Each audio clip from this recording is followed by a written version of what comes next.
Now, this was a good episode, especially what happened in the last scene. I'm going to clap for that because he deserved it.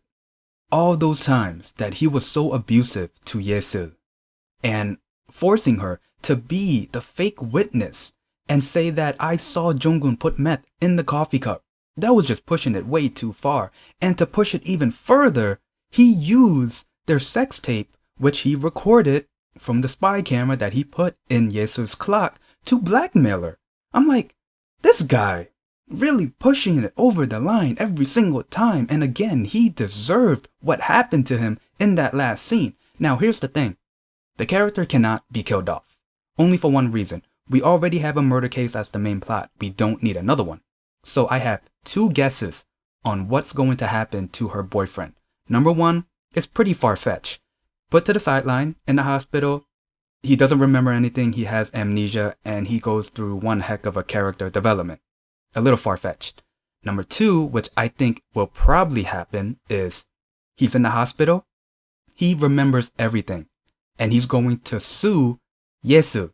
Not only sue her, but also lie and say, I was a good boyfriend and she was an abusive girlfriend. And then we get Seung Jae. He did get interrogated by Eun Sook, so we kind of got a taste on what the heck he was doing. Well, a little bit of yes and a little bit of no. After he got interrogated, he said to her, it's your fault. Now, I don't know where that's going to lead, to be honest. But yeah, it's to the point now where I'm just curious, but I don't really have any other guesses. You know what I mean? But there is one theory I do have about Seung Jae. I do believe that he has deep hatred for Jong Hoon. Now, I could be looking into this way too deeply, but remember in that one scene where Ye Seul admitted that she was lying, that she was the witness. After she admitted it, Seung Jae got up his seat and walked out of the courtroom. Now, again, I could be looking into that way too much, but I do have a feeling that Seung Jae has deep hatred for Jong Hoon. Now, before I start reviewing the episode, I just gotta say this. Sol A is such an adorable comedy relief character. Props to the actress who's portraying Sol A. She's doing an amazing job. The character, I adore the character.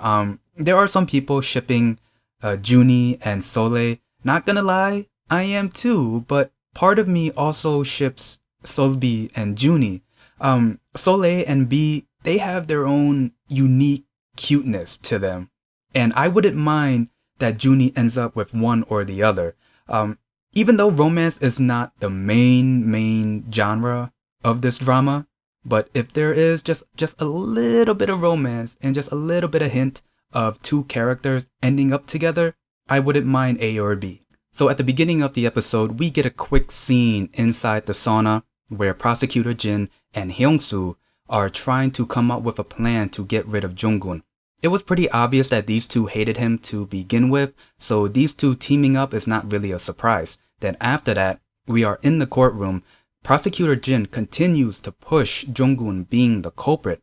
At the same time, Joon gives Geo the recording that he recorded in the bathroom of Jong Hyuk and the other guy he was talking to, revealing that it wasn't Byeong Joo who released the false rumors. It was Prosecutor Jin. And then later on, these two went to go talk to Jong Hyuk and the other guy while they were eating and pretty much talked about, hey, we have the recording, even though it's really unlawful for them to use a recording of a private conversation. But Geo revealed that he was recording their current conversation, which is not unlawful at all. So I gotta clap for that.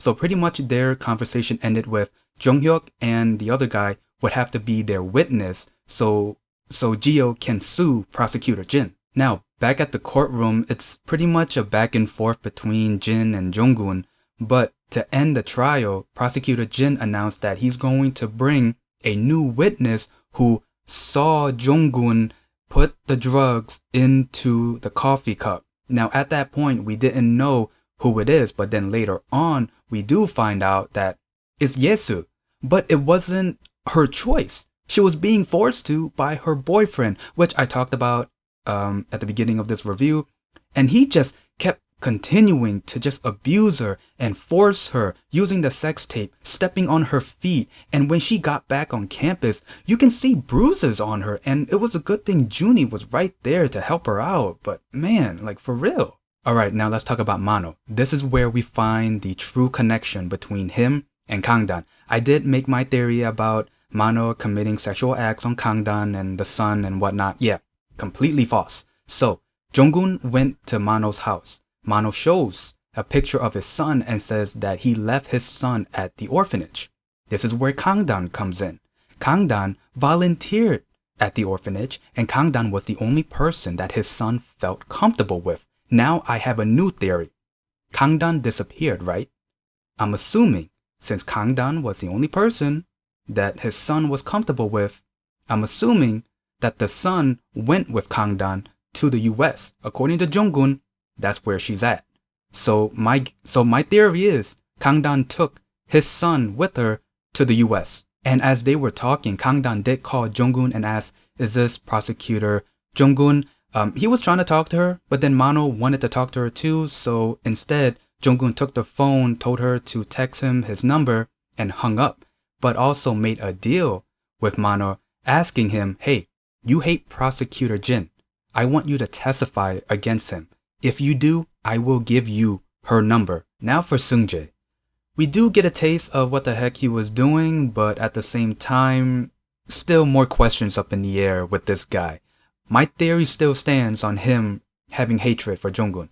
So Eun Sook, she interrogates him.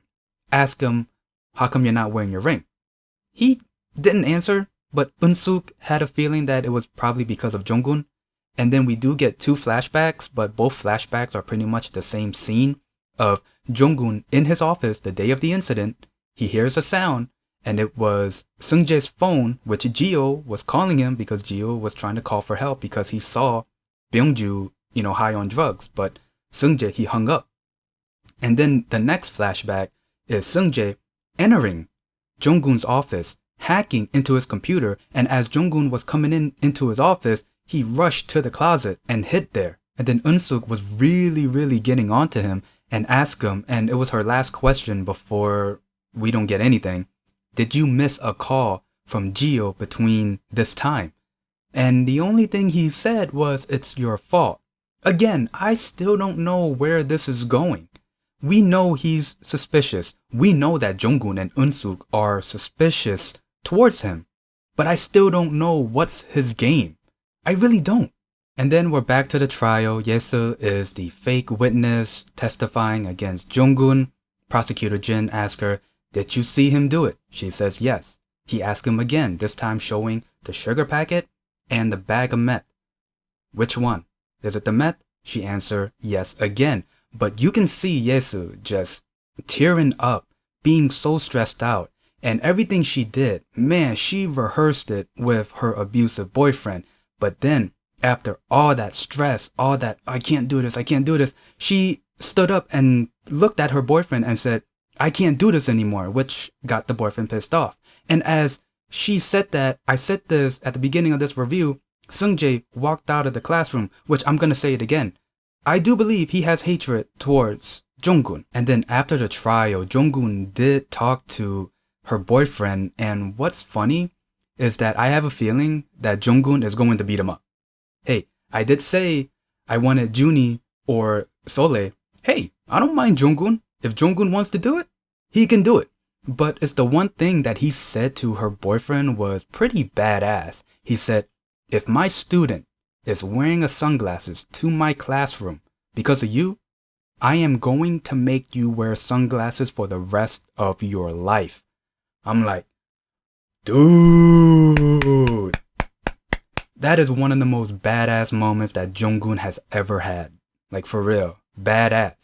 And if he wants to do it, I'll let him do it. And then to the last scene, we see Ye Seul continuing to be abused by the boyfriend. At this point, it's like somebody kick his ass. You know what I mean? And then later on in that scene, we see Ye Seul push her boyfriend. He trips over the parking bump and his head hits the rail, and we see him fall to the ground and blood just spewing out. We see Ye Seul worried about him, and she was about to call Sole, but then Jong Hoon grabs her phone and just stares at her, and that was the end of that scene. I'm like, whoa, whoa. First off, if this is Jong Hoon's revenge, I don't mind that. If it's going to be another murder scene, let's not have that.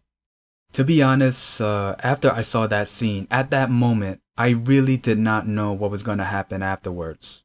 I did have two guesses on what was going to happen to the boyfriend, but I had to think about that 10 minutes before I even did this review. But at that moment, I didn't know what was going to happen because in my mind, I was thinking, there's no way that they're going to have another murder case. I mean, we already have one as our main plot. We don't need another one. And Jong Hoon is involved in one murder case. He doesn't need to be involved in another one. Like, he already has fingers pointed at him to begin with. We don't need more fingers pointed at him, you know? And I do stand by my two guesses. I said at the beginning of this review, the boyfriend will be sent to the hospital, put in a sideline for maybe an episode or two, so on and so on. But at that moment, why did Jong Hoon stop Ye Seul from calling Sol A? I mean, I do have a feeling that they're going to call for help, but why stop her? I mean, I guess from his point of view, because he was so abusive, he got what he deserved. I guess it's that type of moment. But I don't know. And yeah, that's pretty much the gist of the review. If there's anything else I might have missed, please leave it in the comments below. This episode was very enjoyable. Like I said at the beginning of the review, her boyfriend deserved that, but not to the point where he dies. He deserved that for every single... Well, actually, I do feel like he deserves more punishment for being so abusive. So for now, I'll take it. But definitely he deserved that. Now, with the situation with Byeong Joo's murder case and Hyeong Soo and Prosecutor Jin are teaming up to try to get rid of Jong Hoon, yeah, we know that the situation is much wider than what we already know. And I'm trying to find out the connection between everything that's going on. Byeong Joo's murder, having the connection with Jio's dad's suicide. To be honest, I'm still trying to figure out the connection there. Like, what's the connection? And with Byeong Joo's murder, someone in the comments did say that no one murdered him. It was just an overdose on drugs. And I kind of agree. I do think it's just an overdose on drugs. And it's pretty much blinding us from the actual situation. And I do have another theory on Byeong Joo's murder. Yeah, it is an overdose on drugs, but I do think it's relating to maybe he was stressed out or maybe he was threatened. Maybe. And that caused him to do so much drugs. And remember the note that he had? Let me leave this hell. Maybe he was going through something relating to Prosecutor Jin and Hyeong Soo that he didn't want anything to do with at all. So maybe, yeah. I thought I had two theories, but I guess I had more. But anyway, if you guys like this video, leave a like, comment down below, and subscribe. See ya.